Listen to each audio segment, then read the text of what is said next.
Tradition. It's a sacred asset woven into the fabric of all that we are. And it lives here, in the bayou, in the walls of the great LSU. To be remembered, to be respected, and to those that oppose it, to be feared. Tradition lives in Memorial Tower, in the honor of our military and the resonating strength of the old war school. It's in the stately oaks and broad magnolias, on the banks of the big river, and in the sights and sounds of a Saturday in fall. Tradition lives in Tiger Nation, clad proudly in purple and gold, in the mighty roar that resonates through Death Valley when the Golden Band begins to play. Tradition lives in the legends that once walked these grounds, in those who wrote our history as champions. Tradition lives in the hardware, in the ring, worn in honor by alumni, and the trophy hoisted proudly by champions. In the whites, and the golds, in the box, and Death Dome. In each and every moment we witnessed greatness. Tradition lives here, and is forever LSU.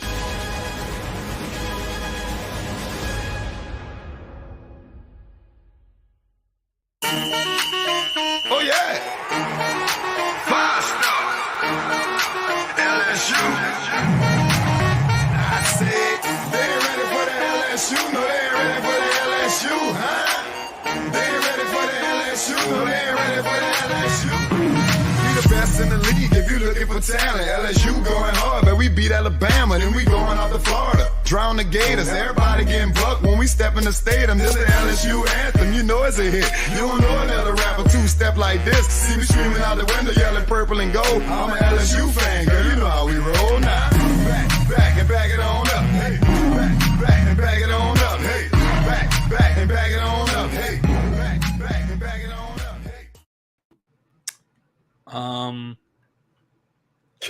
hey. Your lights are out. I think I just lost power. Nope, you're still here. Everything What just an shut intro. off around me. All electronics. I don't know what just happened. Well, You're good. Hey, we are live. It literally happened as the intro was ending. What in the? Welcome to Tigers Avenue. Awesome. I don't know what just happened. Well, so much for my icebreaker, Zach. Oh, man, that was the icebreaker. My lights just shut off on me. I don't know what happened, but something definitely happened. Dark. I know it, man. All right. So my icebreaker was, look, I'm not wearing a hat. You know, it's been a long time on TA since I haven't worn a hat. That's very true. So, I mean, if somebody can give me the last episode I didn't have a hat on, Ooh. I mean, we'll give you a shout out. I don't have money to just give giveaways, so we'll give you a shout out. Welcome to Tigers Avenue, though. Bucket hat. Man. I mean, maybe we can give them a TA bucket hat. The last We time can send them a TA LSU, yeah. There you go. We got the some. last merch. time that Reagan did not wear a hat. Yeah. You can name that episode. Episode number. The first one to do it, we'll send you a TA bucket hat. TA bucket hat. Man, I mean, whew. All right, I kind of got to get my focus back together. That completely threw me off here. All right, so lots to talk about here in Tigers Avenue tonight. Appreciate all y'all joining in. We already got some comments. Al Landry, what's up, my guy? Let's go. Yes, indeed. I mean, we're getting closer and closer to football time. Indeed, let's go. You have to throw these comments up, Zach. Somebody in the dark. Pretty best intro music ever. Yes. Thank you. We appreciate that. Yes. I need somebody to give me the The last episode, I did not wear a hat. Get a free Is there one? TA bucket hat. Trick question. There is one. There is one. You know. I know. Oh, I know. All right, guys. So lots to talk about here. We'll wait for the answer to come in here in a little bit. But Zach, camp continues to roll on, and that's what we're gonna get into and talk about first. Then we're going to talk about we've been doing our different groups. Tonight is a fun one. It's going to be it's just a little bit. We may disagree for the first time. Really? We might. Oh, I'm not saying for sure. Episode 1. I don't think that's the last time. It may have been the first time. But the last time? I'm talking about the last time I did not wear a hat. The first episode. Is she wrong, though? Well, I mean, I don't think episode 1, I don't think I wore a hat. I mean, we were only recording, right? We weren't video. Yeah. So episode 1, we were podcast only. Yes. So live where you can actually see me. Hey, y'all be sure to hit the like button. Subscribe if you haven't subscribed already. Share to all your social media pages. Yes. So we can get this thing rolling. And for sure, spread it around to all people. On Friday. It has to be video only. Yes. I mean, I can't tell you episode 1 if I was wearing a hat or not when we recorded. I mean, yeah, there's no video. Episode 1 on the video. On video. So that would have been episode 20. Episode 20. Danny girl, we will confirm. And if you are correct, you will be the one to get a free TA bucket. Okay. We will have to DM you. All right. So, Zach, we're going to talk about the receivers. The reason I was saying we might disagree is this is a little bit more of a tighter, talented group. You know, so in some of the groups we've talked about, there's kind of like, maybe some, kind of we agree on mostly and not so much competition going on. That's why I say we might disagree. We may be, in agreement on this, but I guess our decision is going to have to be: are we going 3 receivers, the first 3, or are we doing 4? I say we just talk about all of them. Just talk about all of them. Preview all of them. Okay. Oh yeah, definitely. I'm talking about our starters. Are we going to name 3? We can do that. We can do. I don't know. I say let's go 4. Let's go 4. Okay, 4.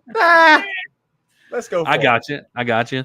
And we're going to get Ant. Ant is from the Golden Boot Pod. We had Daniel on here last week. He was an awesome addition to the show. Well, not permanent addition, but for that night. Of course, Ant is going to be joining in. Ant is a great football mind. I think he is going to bring some wisdom. I don't know. There's something about Ant's voice. It's kind of like a golden voice. He's kind of like he could talk and you kind of fall like white noise. Like what's that dude? I can't remember that dude's name. He was considered the golden voice, and he went from homeless to like millionaire because of his voice. I don't know. Anyways, just from talking. Maybe somebody in our chat knows. They can let us know. Maybe. But Mr. Ant from the Golden Boot Pod is going to be joining us as well, giving us his predictions and how he thinks that the season is going to go with first-year head coach Brian Kelly. But, Zach, we got a lot to talk about right here off the bat, so let's get into it. Camp has been going on, and you had your first scrimmage on Thursday. There was a lot to digest from that scrimmage, a lot to discuss. So, Zach, give me your, number 1 highlights from that scrimmage. What have you heard about the most? So, I'll give you, my biggest, I guess, positive 2 things that I saw that were really encouraging. And then the surprises, which I think everybody's on the same page with that. So the 2 biggest things that really encouraged me was Brian Thomas and Malik Neighbors, which, I mean, this is going to be perfect for what we're talking about tonight with the wide receivers. Brian Thomas had a great day and Malik Neighbors had a great day. I think that's awesome for the wide receiver group because This group isn't top heavy. I mean, obviously you have guys like Kayshon Boutte and Jack Besh, who were your top 2 guys last year and who are phenomenal players. But I think what you saw from Brian Thomas, and especially Brian Thomas, I'll get off of Malik Neighbors a little bit because I'm going to talk about him when we get in the receiver group. But Brian Thomas had a big day. Everybody saw the video with Miles Brennan. I understand whether it was a sack or not, but Brian Thomas made a great move. He got wide open and made a great play, and he made plays elsewhere. So I'm really excited to see that.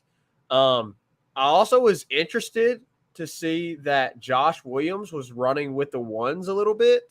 Now I'm not going to take anything massive away from that because I think John Emery and Noah Cain are kind of the 2 guys right there, which was also another interesting tidbit is Noah Cain was running with the ones mostly.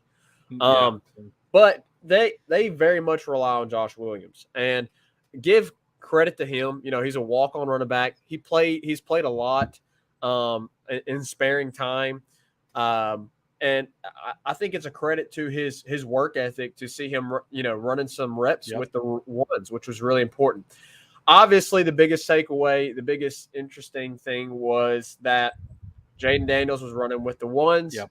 Miles Brennan was running with the 3s, and Garrett Nussmeier was sidelined with a small minor ankle injury. Now, we'll see, how minor it is. Apparently, he's supposed to be back already. So that's very encouraging, but it seems like Jaden Daniels, I know people have said 1 and 2, but it seems like maybe Jaden Daniels has a leg up right now. He has been taking reps at the 1. I know Nuss is taking reps at the 1 as well throughout camp, but scrimmage, Jaden Daniels took the reps.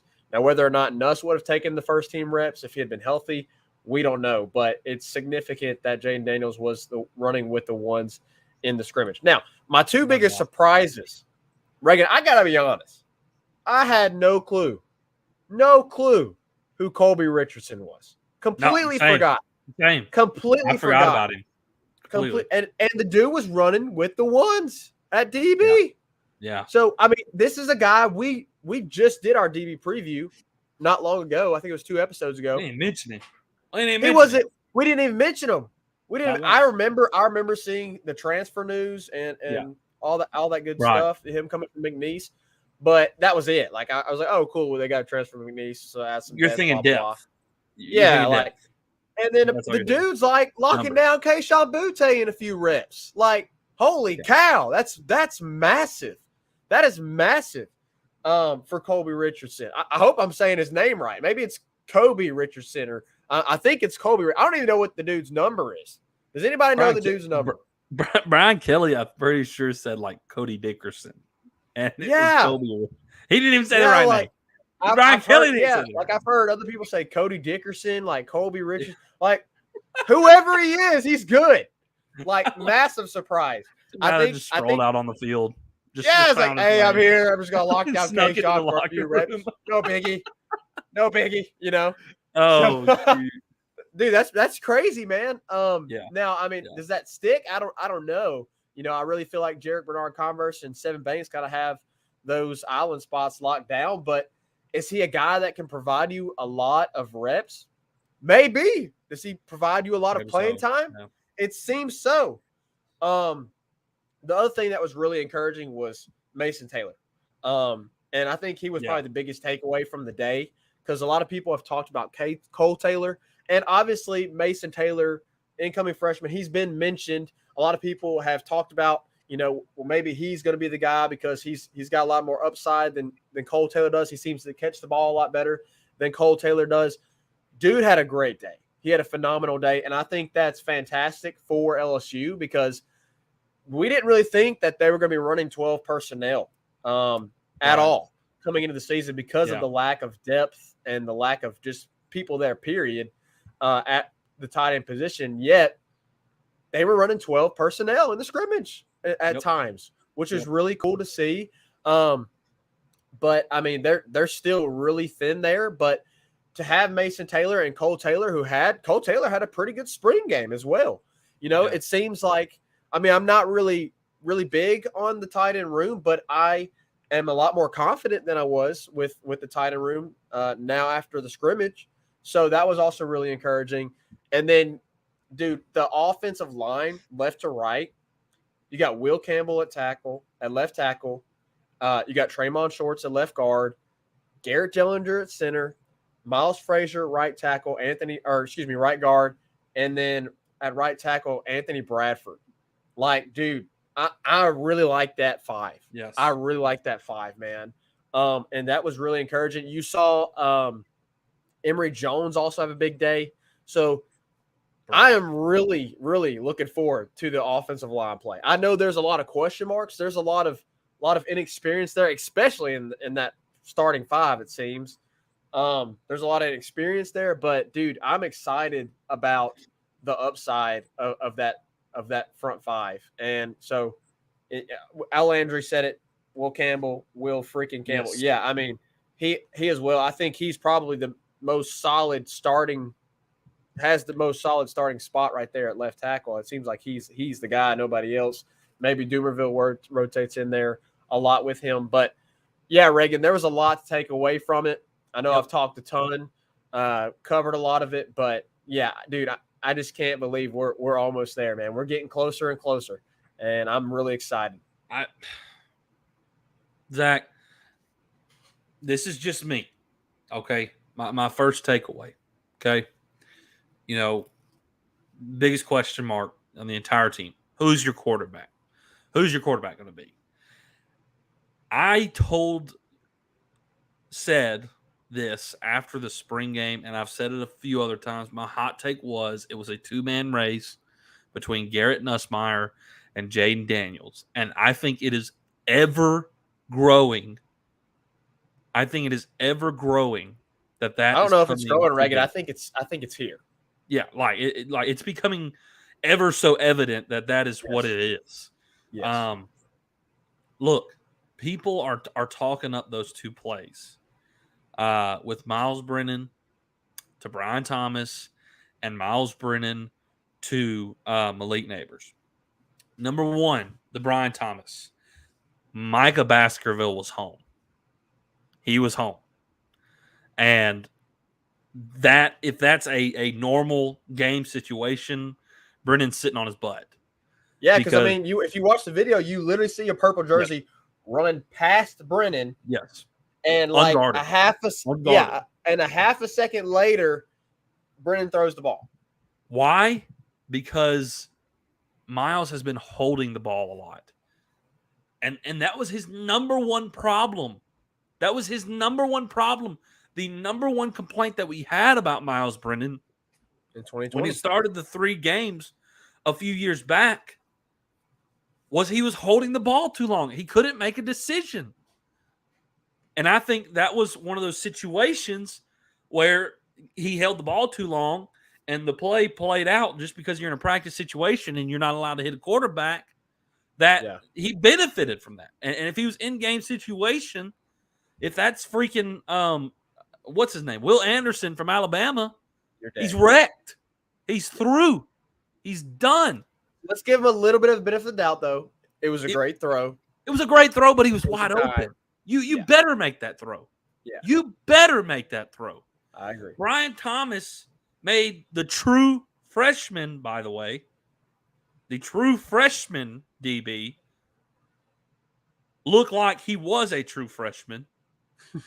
And he gave Miles Brennan a layup of a pass. It was a layup. Yep. I agree. The route running, the play. This is my point with those 2 highlights. The receiver made the play. The receiver made the play. Any quarterback who plays for a Power 5 school better ought to be able to make that throw. Why? Because your receiver ran such a great route, he fooled the DB and was wide stinking open. Yep. He faked him with the comeback, right? He stutter stepped back, he looked back, and then took off. And Jalen Davis Robinson bid on it like I've never seen before. And he was wide stinking open. Number 1. So Brian Thomas made the play easy. Number 1. Number 2, he would have been sacked because he held the ball too long. And that seems to be a recurring theme with Miles Brennan. That used to be his problem in the past. With the Malik Neighbors throw, that was all Malik Neighbors. Every bit of it was Malik Neighbors. Sage Ryan didn't have bad coverage. Yeah. He honestly was in a good position to make a play on the ball.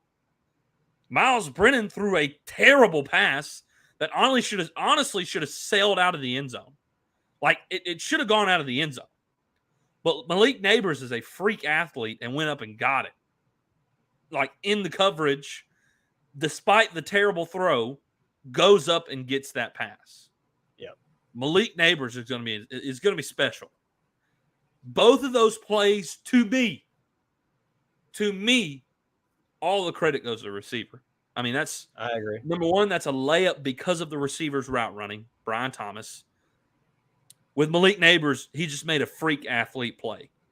Like nothing was in his favor, but he still caught the ball. He still made the play. So those are my takes on that. And it continues to be very obvious that Nussmeier and Jaden Daniels are the two guys. And I hate to say it, but it really hurts Nussmeier to tweak his ankle.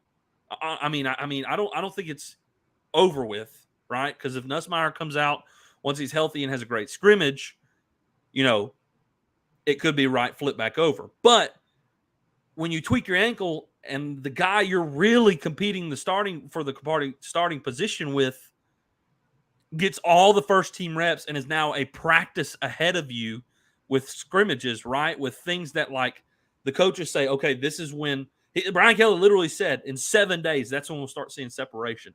Day one, Jaden Daniels is the only one out there to compete really for the starting position.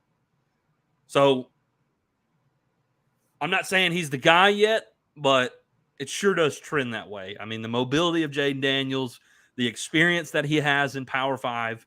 Understand it's Arizona State. I get it. But he has experience in Power 5. Furthermore, he's the mobile quarterback, and he's got a practice ahead of Garrett Nussmeier. That's just my thoughts. That's just my thoughts on the quarterback position. One thing that I really like seeing, and he may end up proving our predictions wrong. All three of us last week said Mike Jones, Baskerville, and Penn. Wes Weeks was out there with the ones. And he may not be the guy. Baskerville might be the guy. Baskerville may end up being the starter. But it's really nice to see Wes Weeks out there playing with the ones and really didn't play terrible. He had a decent day from all implications. It shows you have depth at the linebacker position. And that was a position of concern going into the offseason. Mm-hmm. And Brian Kelly, in his post-practice press conference, said there's like 6 guys that could, compete in winning football. So that was a big thing for me that I like to see is Wes Weeks is out there with the ones. So there's depth. There's competition at the linebacker position. One of the great things for me is LSU's DBU. I want LSU to have great defensive back play every single year. Never in a million years do I ever want to see what happened 2 years ago with our defensive backs to ever happen again. Ever. It was and a large part of last year. And part of last year. But it was sickening. I mean, it made me sick to my stomach. We've had great defensive back play for years and years, and to watch that was just it made me so sick to my stomach. Brian Kelly says he's not as worried about it, which makes me not as worried about it. Sure. I mean, we understood who Jarrett Bernard Converse was, the experience that he had. Dude, all Big 12 player, first team defense, all Big 12. We knew the athlete Sevyn Banks was. I've watched film on Mekhi Garner. He's an athlete. Like you mentioned, this guy Colby Richardson come out of nowhere and Richardson or Cody Dickerson, whatever his name is. Whatever his name is. I've seen 2 different names. If he's talking about Kayshawn, we got depth, right? That means we got depth. And so that's a great thing. I think Jay Ward is a solid, is kind of sealed the deal for center field. It's great to hear Sage Ryan's doing well. Greg Brooks is doing well at the nickel. Fouché was playing great at the other safety position. I mean, it sounds like Fouché's kind of a commander out there, kind of a vocal guy. Love to hear that. Love to hear that because he was the you expect that out of him because he was the captain over there at Arkansas, right? He was the captain. It's even really impressive because the dude just transferred in. Like he's only been here a few months and he's already taken on that leadership role. You know, for a guy to come in who hasn't been with the team hardly at all and hardly as long is doing that. You know, I think they have a lot of guys like that on the defensive side of the ball, which is really impressive. Yeah, I mean, you B.J. Ojolari, Mike Jones, Joe. I mean, all three of those guys. You're like, those are leaders that are vocal. Yeah. Ali Gay as well. I mean, the defense has some leadership. Yes, and I this is me, Zach. The more it has gone on, like the more I'm less concerned about defense. Like I think our defense can be one of the best in the SEC. Under the leadership of Matt House. With the front, with our front seven. Could be, potentially. Bro, our starting defensive line is – that is a scary group to look in the face. It's between them and Texas A&M as the best defensive line in the SEC. I'm taking LSU. Arguably. I have never seen somebody – as intimidating as Mason Smith looks. That is an intimidating man. And people are also talking about Quincy, bro. Quincy Wiggins is the same thing. He looks. Bro, he fills out the uniform already as a true freshman. Yes. Bro, it's Ali Gay ain't far behind him. You know who Ali Gay reminds me of? He's built like Kaylavon Chasson. That's what he's built like. That long, lanky, just buff dude. Dude. Pause. Y'all, I mean, I don't know. I'm scared out of my mind if I walk up Mason Smith, Joellen Roy, Ali Gay, and B.J. Ojolari are standing there. Hey, at least you got a little bit of height. Imagine me walking up to him, bro. I'd be like, whoa. That's true. Like, no shot. No shot. And to our point, to go back on that, Will Campbell. There's been some video clips of Will Campbell going toe to toe with Ali Gay. Bro, he's Ethan Postage all over again. Like, to me, like the dude can play anywhere on the line, anywhere. He's that talented. I agree. I mean, he could potentially go down as one of LSU's best offensive linemen. I mean, he's about to be Cade York of left tackle. I believe it. And I love Miles Frazier at the right guard. Anthony Bradford, the more you hear about him, the footwork, the more you like to hear. I mean, I don't know. Our offensive line just suddenly, to me, of course, you want to see in game. You want to see in game. But to me, it seems to be the beginning of a group that's going to grow together and be really stinking good.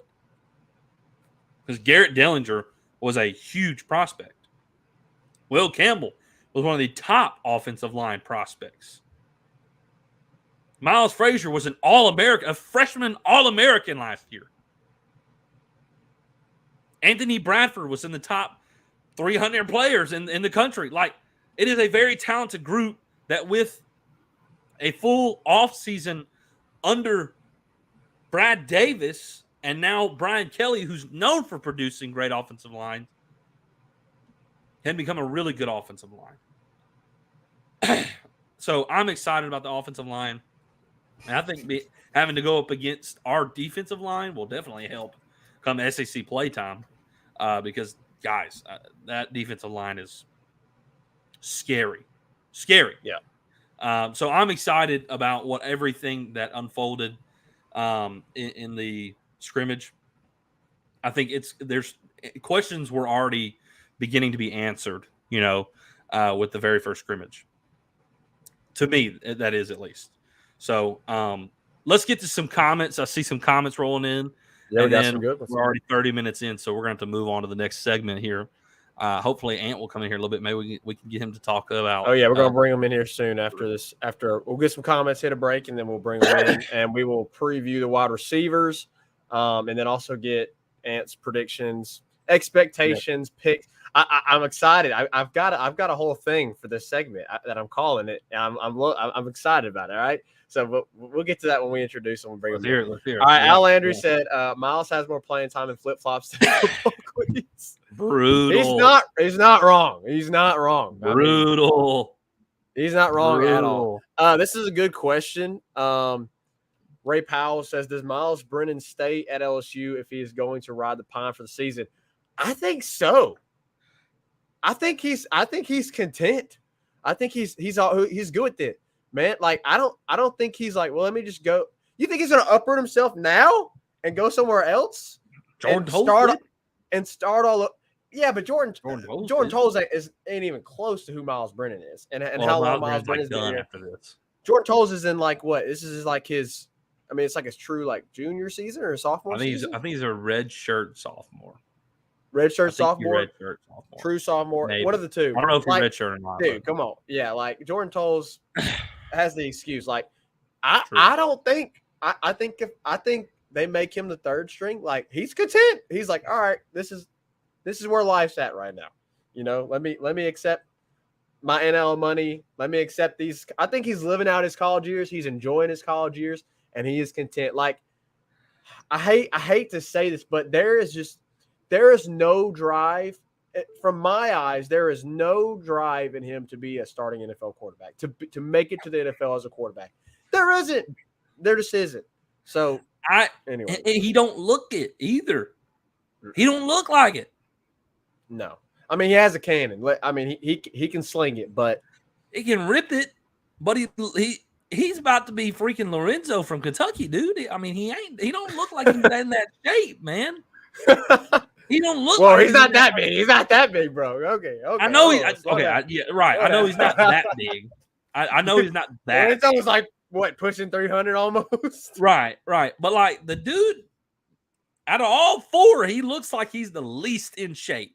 Like he is the least in shape, the least athletic for sure. For sure. All right, let's get to one more. Al Andrews said someone will PP in their football pants lining up against LSU defense. I would PP in my football pants if I lined up against LSU's defensive line. So, anyways, more NIL money even as a third stringer. Exactly. That's what I'm saying. He's completely content. R.I.P. Jared Lorenzen. Yes, R.I.P. Jared. Kentucky. Hey, he was cold though. He was. I mean, for a dude that was pushing 300 pounds. I mean, he moved around more miles, did he? Did. Yeah, like he has more productivity than Miles Brennan ever. Okay, all right, we'll stop. All right, let's take a quick break, and then we will bring in Golden Boots' very own Petty Murphy and Marshall. We'll be right back after this. 5-Star Hero, your intro and outro music for the Tigers Avenue show. They ain't ready for that LSU. Go check out all his other music on all the major platforms. Don't forget to follow him on Instagram at Saints Anthem. And at Twitter, at One Nation Doty. Don't forget to check out his Facebook page for all his Saints and LSU merchandise. 5-Star Hero. Can't get any better than Sarah Klein Stevens, attorney at law. Her firm focuses on the needs of the elderly and maintaining their dignity throughout the process. Here for you, here for your family. Sarah Klein Stevens, attorney at law.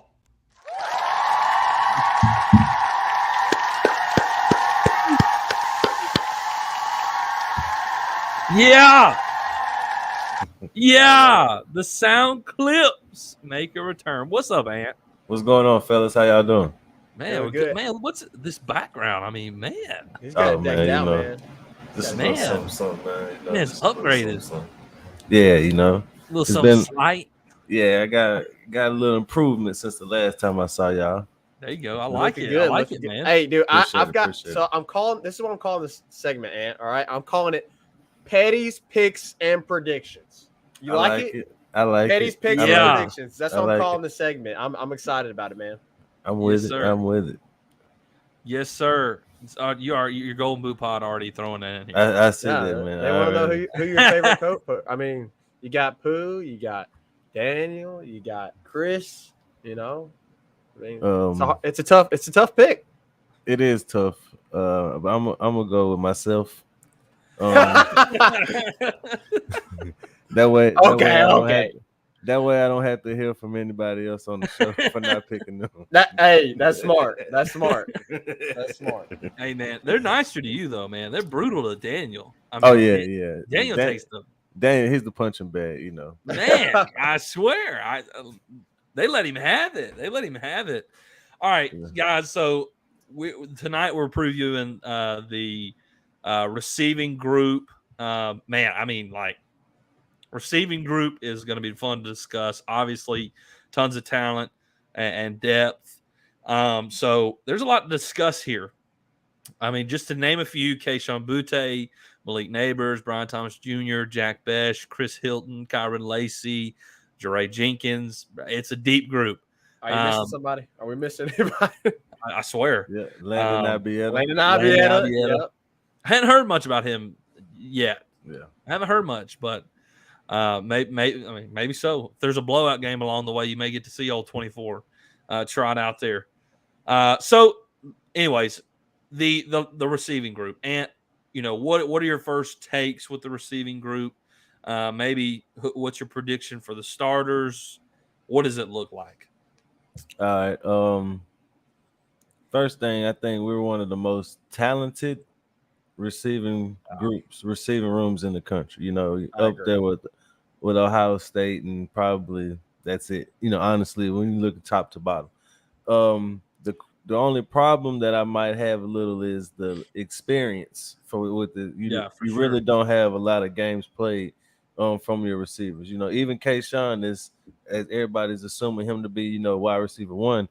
He really hasn't played in a bunch of games, you know, at LSU. So that's my only real concern is that experience. But talent wise, man, you got a bunch of NFL receivers on this route. You got a bunch of guys who could be day one, day two draft picks, and Kayshon, Malik Neighbors, and you know the list goes on. So I think if they can reach their potential, you know, if they can play to the level we think they're capable of playing, we'll be fine.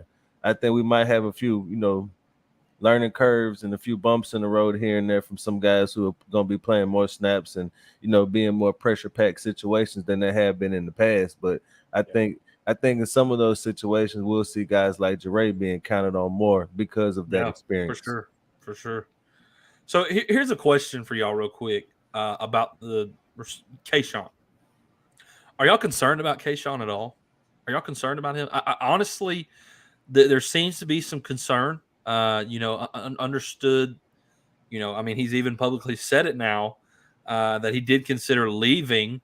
So, and the whole Brian Kelly in his press conference at one time saying, "Oh, I know his last name," right? You know, it seems like that's grown some. You know, they've gotten past that. But is there a little concern about Kayshon? I mean, does he underperform this year than what people are saying, or does he live up to the hype? Well, I think part of the problem is the expectations that people are placing on him. Like I know he had, you know, he was 9 touchdowns in however many games last year, leading the country by a wide margin. But I think it's kind of unrealistic to expect him to come out and be, you know, winning the Biletnikoff. He's definitely capable of. He's capable of doing it. But to expect that is a little bit, you know, unfair to him, especially considering he's coming off injury. I think depending on how people expect him to perform next year, he could underperform. I think he's going to be the same Kayshon that we saw the last time we saw him play. You know, explosive, dynamic, with the ball in his hands. You know, if he's in the open field, it's impossible to catch him. I think he's going to be that same guy. But I think the type of offense and the fact that we do have a lot more guys around him that the quarterbacks are willing to trust and get the ball to, his numbers might not reflect that he's that same type of guy, which might make some fans think that he's underperforming or whatever the case may be. Right. Zach, what do you think about it? Well, for me, I think early on, especially like kind of before the Alabama rumors started swirling, I worried about an opt out. I mean, we saw Jamar Chase do that, and Jamar Chase, everybody expected him to play. I mean, he got number 7. And we've talked about that when we mentioned, Kayshon Boutte get number 7. I'm concerned, like, he got number 7. 7 hasn't been as cursed. great. It's almost cursed. It's kind of cursed now. Yeah. Yeah. So I'm like, especially at receiver, minus DJ Chark. Like, Jonathan Giles, Jamar Chase. Like, it hasn't been great recently for receivers. But I think here's what changed my mind on that. I mean, when they locked him down, there's NIL obviously all over that. But I think also a part of that is there is incentives and requirements almost to play. I think with that. I think a part of that NIL deal is, hey, you're gonna have to play. You got to play for us. Now, obviously, barring injury, which we obviously hope that isn't the case, that nothing happens with him injury wise. But I think that is a little bit of a concern, as Ant mentioned, him coming off injury. And I think as Ant mentioned, he hasn't played like he played. He had a really big last 3 games in 2020. Mm-hmm. He played the first 6 games. The dude hasn't even played, like, technically. I mean, I know in 2020 he played a full season, but as in being a starter, being the guy, the dude hasn't had a full season. He has not had a full season being the guy. And we'll get to this in a little bit, but I think Malik Neighbors also plays a major role in Kayshon's season, because I have a really big hot take on Malik Neighbors that I know a lot of people thought I'm crazy on, but anyways, Kayshon, I'm not concerned about him playing. I am concerned. I'm with Ant on the expectations. I think there's a lot of expectation. And here's another thing we haven't considered. After 2019, everything changed. Everything changed on the expectations of the quarterbacks. Everything changed on the expectations of the receivers. If this is 2017. And we have Kate, and we're coming into the season, I don't think there's near as much expectation on Kayshon as there would have been after 2019. 2019, you had Jamar Chase, you had Jordan Jefferson, you had Terrace Marshall, and now there are some major expectations on wide receiver 1, wide receiver 2, and wide receiver 3 than there was ever before, and the same this season. I also say this: I think the fact that what he did last year with Jake Peets and Max Johnson, the quarterback, a lot of people believe that the quarterback this year is going to be upgraded no matter who it is, whether it's Nussmeier, Daniels, or even Brennan, that it's going to be an upgraded quarterback and that he's going to be in a better offense. So if he doesn't reach that same level he was at last year, they're going to kind of hold that against him. Yeah, sure. So, I mean, I'm kind of right there with y'all. I'm hoping to see the same guy. And honestly, the talent's there. He's shown it, right? It's there to do it. I think in a more competent, not first time play caller. I mean, you got a mature coach in an experienced coach in Mike Denbrock, who has called the offense, just recently for a playoff team, this past season. So I'm pretty excited. And you got a guy in Cortez Hankton who just won a national championship as his new receiving coach. So expectations are high for Kayshon. Does he meet him? Them. We'll see it play out on the field. So let's get into the depth a little bit. Zach, you're saying you got this hot take. Let's hear it then. Give us your hot take. Give us your starters. Are we going to do 3 or 4? Are we doing 3 or 4? We can do 4. I think we can do 4. Your 4 starters. Yeah, give us your 4 starters. So I'll give you my 4 starters, and then I'll give you my hot take. All right. So obviously, I think this is pretty straightforward for everybody. Obviously, Kayshon, Jack Besh, Malik Neighbors, and then the 4th is where it gets kind of tricky. I think that's going to be Brian Thomas, Jeray Jenkins, kind of in there somewhere. So we'll see what happens during the season. But I think the top three is pretty solid. Dre Jenkins may have something to say about that. But anyway, that's my top four. Now, my hot take. I Wait, said this. Who was your fourth guy again? Who was your fourth guy? I think it's somewhere between Dre Jenkins and Brian Thomas, somewhere in there. You got to call it. Give me a call. Yeah, that's what. You gotta call it. You got to pick one, man. Call it, man. I'll say Brian Thomas. I think ultimately Brian Thomas ends up having more receiving yards, but Dre is just that guy that whenever you need somebody, like he makes a play, and he's going to be that guy. He kind of reminds me of who was that guy back in like 20. I can't remember what season it was. Cadron Boone. He kind of reminds me of Cadron Boone a little bit. Not like that's not like a comp, but like Cadron Boone just made plays, and you're like, oh, all of a sudden, like, oh shoot, there you go. He made an awesome play. He wasn't like this big flashy guy that was like a number one or number two type player, but he made big plays. Yeah. So that's kind of my mindset with Dre Jenkins. But my hot take. All right, I said this back in like November, December. Yeah, it's kind of a hot take. I'm not gonna lie. I said this back in like November or December on a space, and everybody's like, whoa, like slow down, slow your roll a little bit. But here recently, it's been picking up steam a little bit. Okay, my hot take is I believe that it is a possibility. I'm not saying it's happening. I believe it's a good possibility that Malik Neighbors ends the season with the most receiving yards. I think that's a medium take whenever you say it's possible. That's a medium take. you gotta stand on it, man. Malik Neighbors is gonna be the leading receiver in 2022. There you go. I feel it, man. I don't know why. I don't know why, but I feel it. And I know that's crazy. But a lot of the things that we just mentioned, about Kayshawn plays into that, right? Yeah. And we also have to think that everybody else in the country knows who Kayshawn Boutte is. I think a majority of obviously LSU fans know who Malik Neighbors is. Not a lot of people in the country know who Malik Neighbors is. Yeah. But we do, right? Yeah. Everybody in the country knows who Kayshawn Boutte is. And obviously defenses and defensive coordinators are going to know that. I think he's going to be doubled a lot. I mean, and that is going to open the door for a lot of other guys. And I think that guy is Malik Neighbors. I know it's a hot take. I know it seems outlandish maybe a little bit for some people, because of how crazy Kayshawn Boutte is and how good of a player he is. But Malik, I'm telling you, I can fully see him being a leading receiver this upcoming season. But I'm taking some shots at him. I'll add this to it too.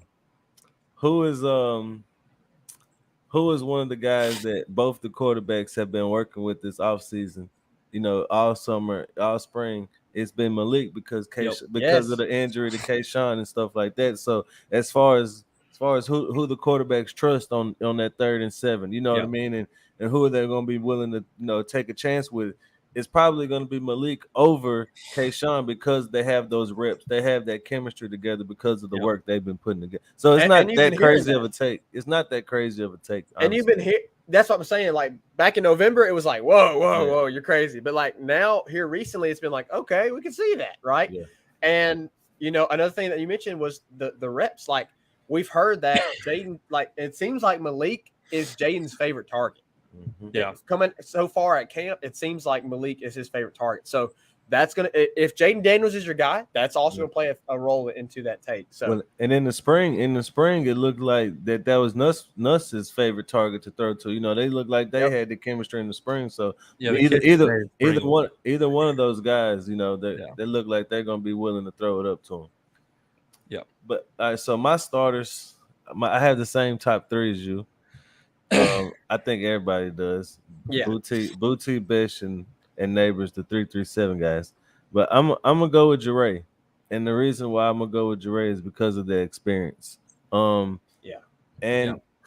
I think that whenever you do have a lot of young guys in the receiving room, and honestly everywhere, because whoever is gonna be our running back, Noah Kane is the most experienced running back you have, and he hasn't started a lot of games. I mean, he's played a lot, but he hasn't really started a lot of games. So Emery or whoever, you have a lot of young guys out there. So having a guy who you can trust to know who's going to do what he's supposed to do, line up in the right spot, those kind of things, and Right. get everybody in the huddle and line and stuff like that. I think that plays a big part in it, especially with a coach like this, who values discipline and stuff like that more than talent sometimes. So I think Jure is going to be that guy. Plus, he's one of our best blockers, and he's one of our best. Yep. But he's one of the most clutch receivers that we have. So he's definitely going to play a lot. Yeah, definitely. Yeah, I got to agree with Ant. Those are my top four. I'm going to take Jure as the fourth. Kayshawn and Besh and Malik Neighbors being your others, with Jure at the four. You literally made the point that I was going to make is he's your best blocker, probably in the entire group. Experience, I mean, the way he ended the season last year with the A&M score, I think kind of, it was like, okay, this guy can ball, right? And I think that's always been there for him. And he's going to be like your super senior, right? I mean, he's probably, he might be the biggest leader in the group. I honestly, Kayshawn may be like your top talent, right? Like your guy who's about to be the round one pick or whatever. But I don't know if I see Kayshawn as much of a leader. And that's just my opinion. That could change, throughout the season, but it just doesn't seem like he is a leader right now, considering everything that has happened, which is understandable. That's not a knock on Kayshawn at all. But it's understandable considering, what has transpired with the coaching change and whatnot, considering to leave. So Jure, I think, is your leader in the group, your best blocker. So I think that's going to be your fourth guy. But Brian Thomas, Brian Kelly brought him up in the press conference, and he said he's going to be a contributor, and he needs to be a key contributor, and that was a big thing for me. That's why that sold me on why Jure is going to be my fourth guy, is because as of right now, Brian Kelly said he's a contributor. He is a contributor, but we want him to be a key contributor. So I want to see Brian Thomas develop into that, and we saw flashes from Brian Thomas last year, as we did these other, like Malik Neighbors and obviously Besh. But I'm excited about this group a lot. I think there's going to be a lot of draft picks in this group. What blows me away is the fact that we almost let Besh go to Vanderbilt. Yeah. And Neighbors almost went to Mississippi State. You know what I mean? Oh, my gosh. Correct me if I'm wrong. They were both 3 stars. Yeah. Well, Neighbors didn't play his senior year, football his senior year, because his school didn't, they didn't play because of COVID. But and he still, and that's one of the reasons why he almost got away. But could you imagine? Back to Jure kind of reminds me of the Derek Dillon of the 2019 team. That's what I mean. That's a good example. Like, he's not going to make all the big spectacular plays, but whenever it's a 3rd and 8 and you need a first down, you can throw it to him and he's going to come down with the catch. And Brian Thomas, back to what Brian Kelly said about he needs to contribute, and we have to have him on the field at certain times. I think with his frame, red zone situations and throw it up, man. Boxing out on a slant, throwing it up a fade, whatever it is, that with that frame in the red zone, it's almost unstoppable. And especially if you have Jaden Daniels in there and you're running an RPO, and you have the option of running the what do you do? You know what I mean? So I think that's one of the situations where Zach might be right and Brian Thomas might be over Jure, but it just depends on the situation. That's you're 100% right. I think there's going to be situational sets, right? Like there may be a time when we need to burn the top off. Yeah. Then you may see Chris Hilton, right? Yeah. And Malik and Kayshawn. So right. And y'all, we didn't even mention Kyron Lacey. Look, he had a bad spring.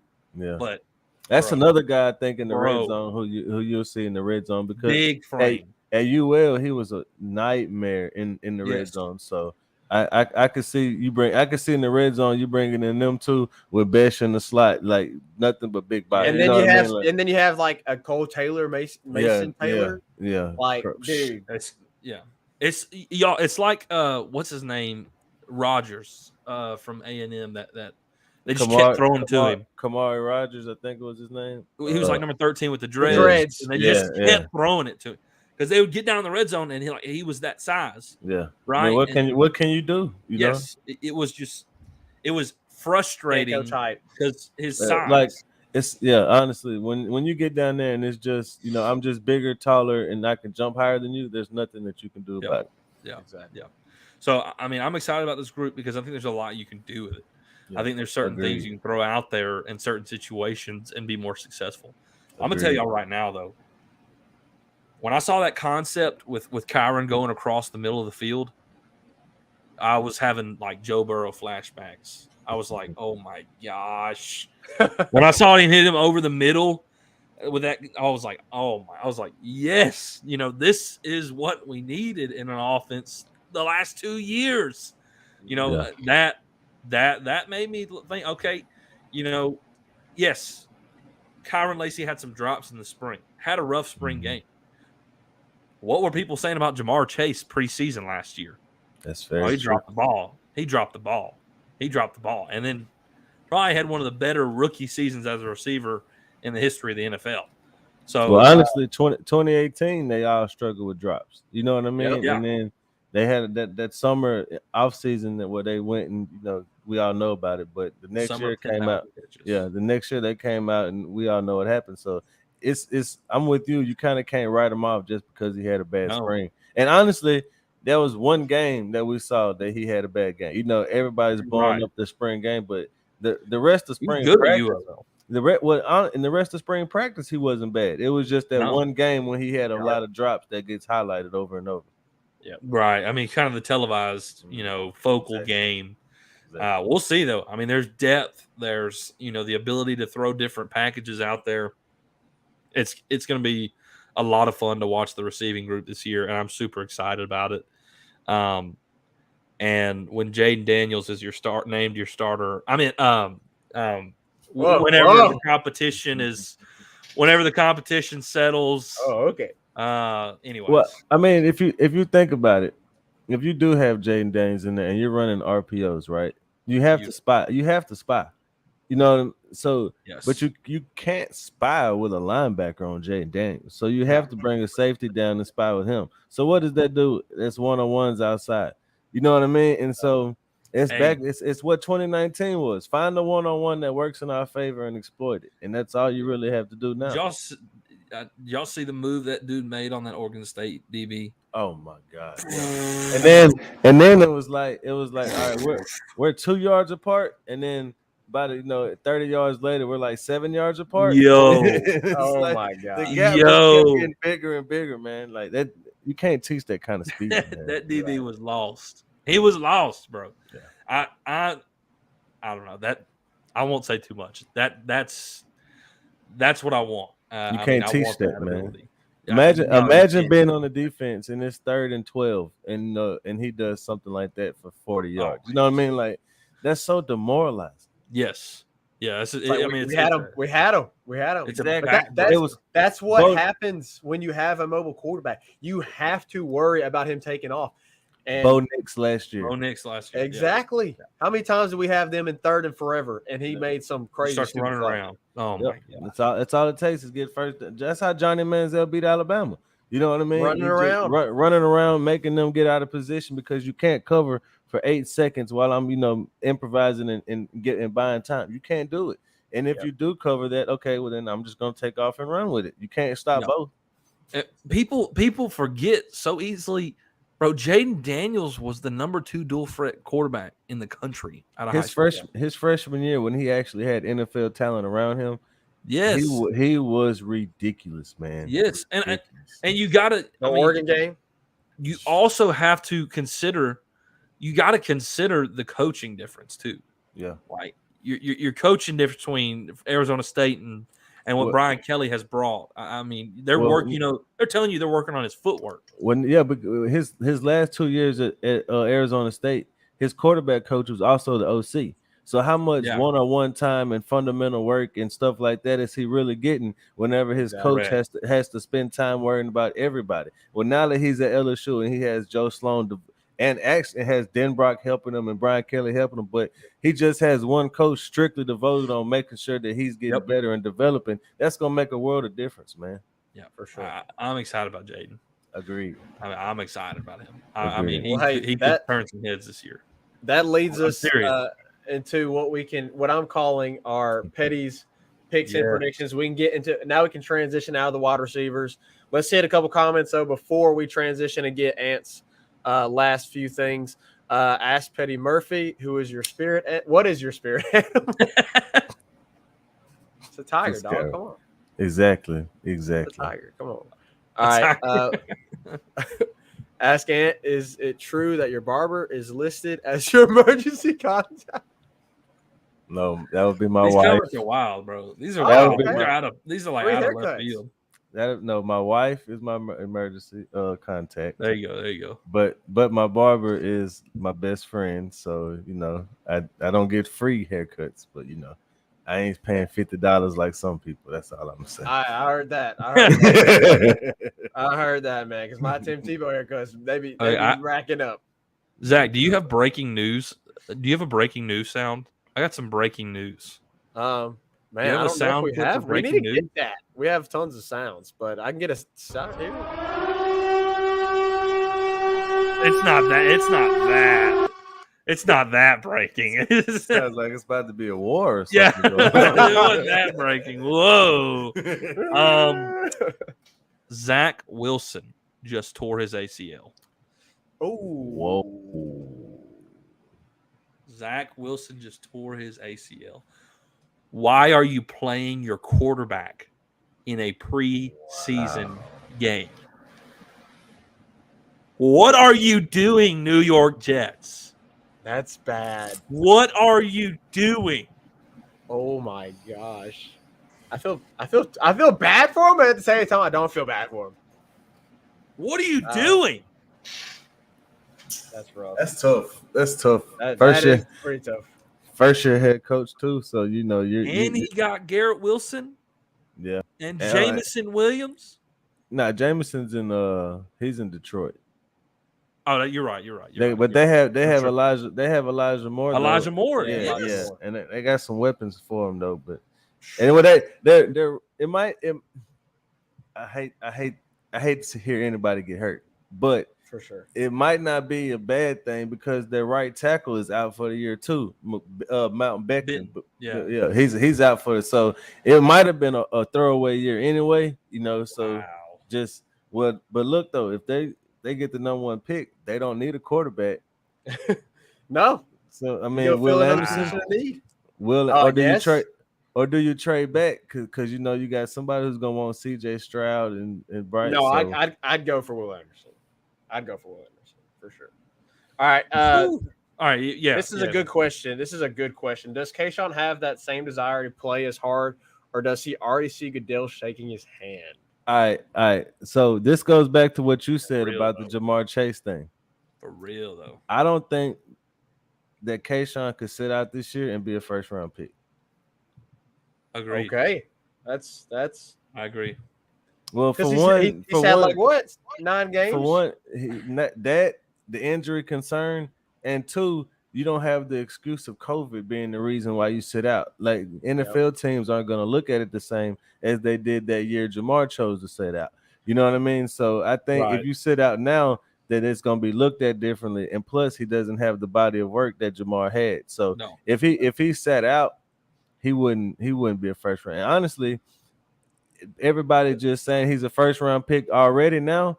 They're basing that off what they expect him to do this year. So if he comes out and doesn't have the year that we think he's going to have, he's not going to go first round this year. Mm-hmm. Outlander says, "Well, that I agree. We're going to have to take care of him now." No. Hey. So did y'all see the thing about Joe Flacco being his backup? Yeah. And then it was a meme where it says something about Joe Flacco's wife being 37 or something like that. Oh God! But now that Joe Flacco is going to be doing a little more time, It's starting quarterback. He will mean, never hey, live that down. hey, I He's never gonna mean, live that you down. know, he likes to keep it in circles, in the friend circle. So you never right. know, man. You never know. You never know. That's good. Oh, All right, and we need to get you your predictions, your Predictions. picks Okay. for the season. yes. I have a quick question. This is a bit. It's a question that's been debated a little bit. We talked about the wide receivers tonight. We're going to be talking about the defensive line at the end of our series. We're going to be talking about defensive and offensive line with Blake whenever he comes to the show. What position group do you think is the best position group on this LSU team? Is it the wide receivers or is it the defensive line? I think it's probably between those two. But I mean, who are you I go picking? D-line. That's my pick. I would kind of say it's between the secondary and the defensive line. Really? What a take. Yeah, because well, for one, your wide like I just mentioned, the wide receivers aren't that experienced.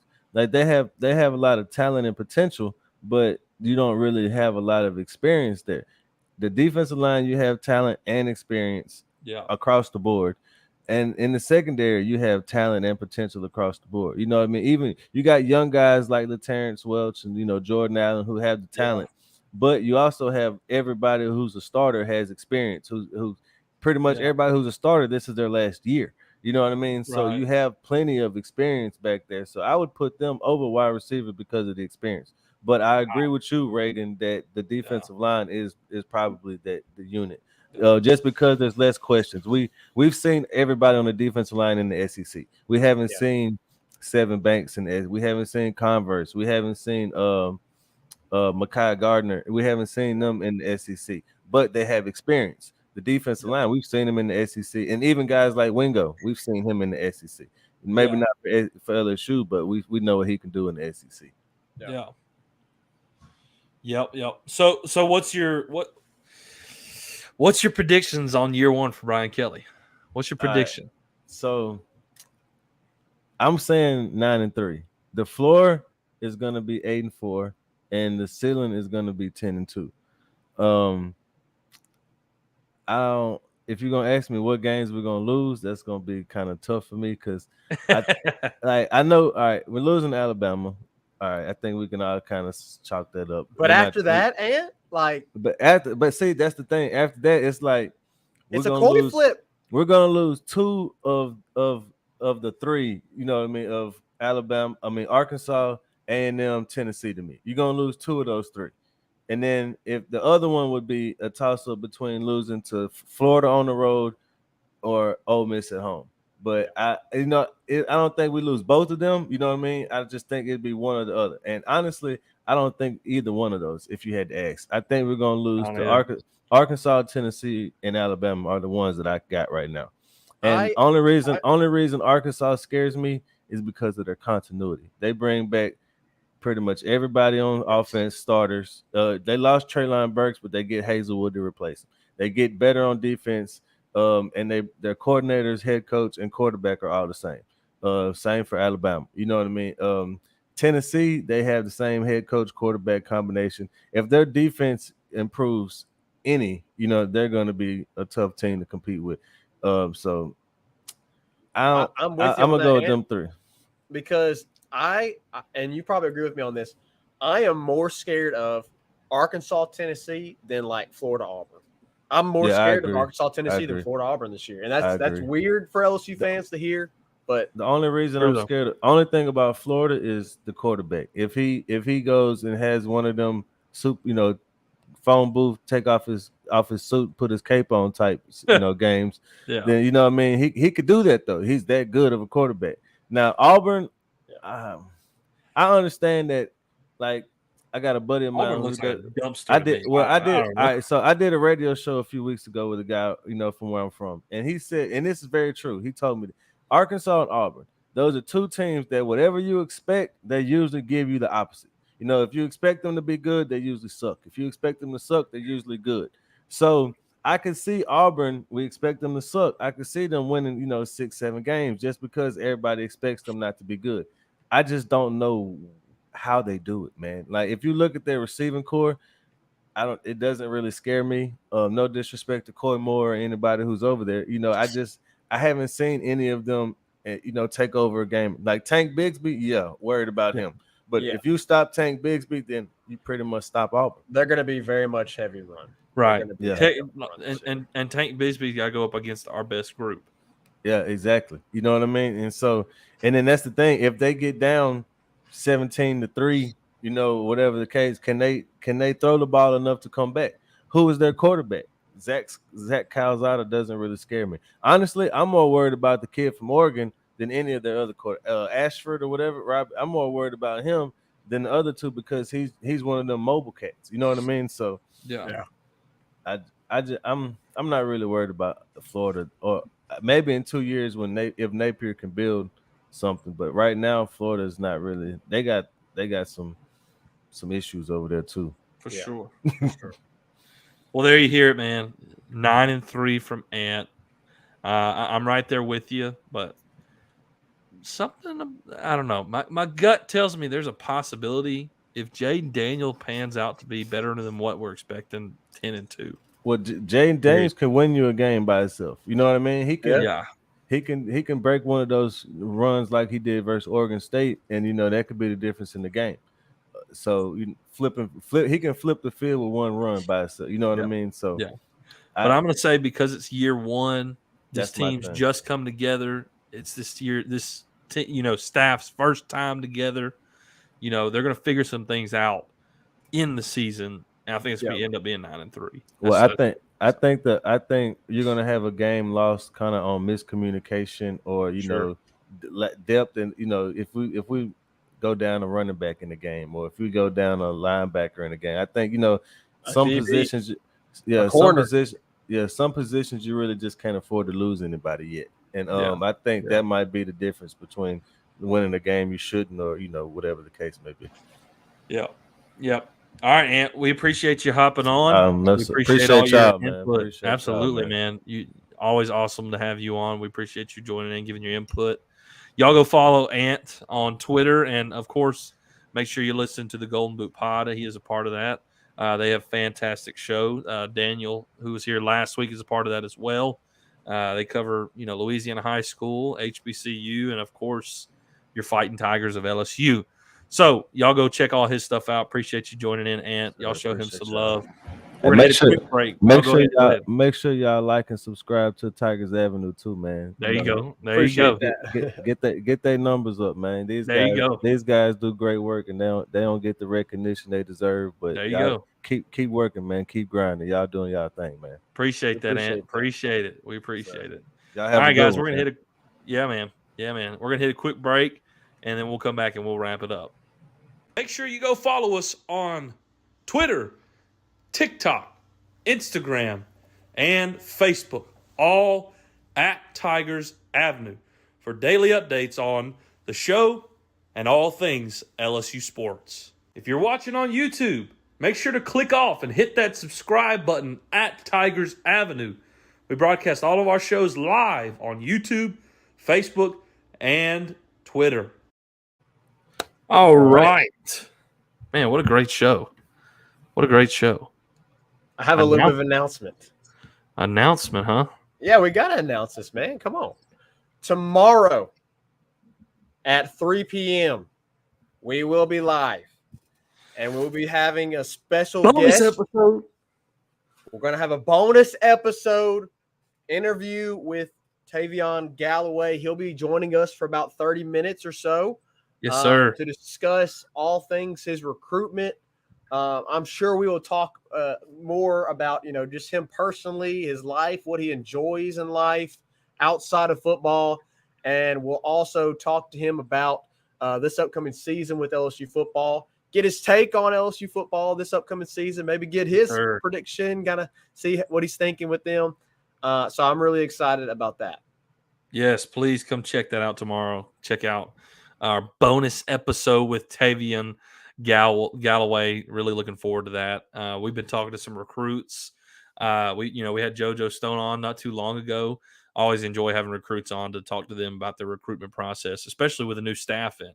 It's always awesome to find out, what sold them to the LSU Tigers. what did they tell you? Right. So it's going to be a blast. Y'all come join into that show. Probably won't be a full 1 hour show. But yes, we will have a bonus. Ray Powell, if we go down a running back, does Harold Perkins go to running back? Very could. I mean, possibly. Highlight, his high school highlight reel says he can. So, I mean, shoot, why not? Great show tonight, Leslie Dupree. Appreciate it, guys. Al Landry, always a faithful listener. Appreciate you joining in. Continue your continued support. Appreciate y'all joining in and interacting tonight. Ant was fantastic. He did a great job. We always enjoy having the guys from the Golden Boot Pod on. If you're just now watching, you can always go back and watch Facebook, Twitter, and YouTube. If you want to listen, your preferred podcast down here, you can do that as well. It'll be posted shortly after. So, appreciate you joining in the Tigers Avenue. We'll catch you tomorrow for the bonus episode with Tavion Galloway. See you then. 5-star hero, take us out. Peace. Who that 5-star?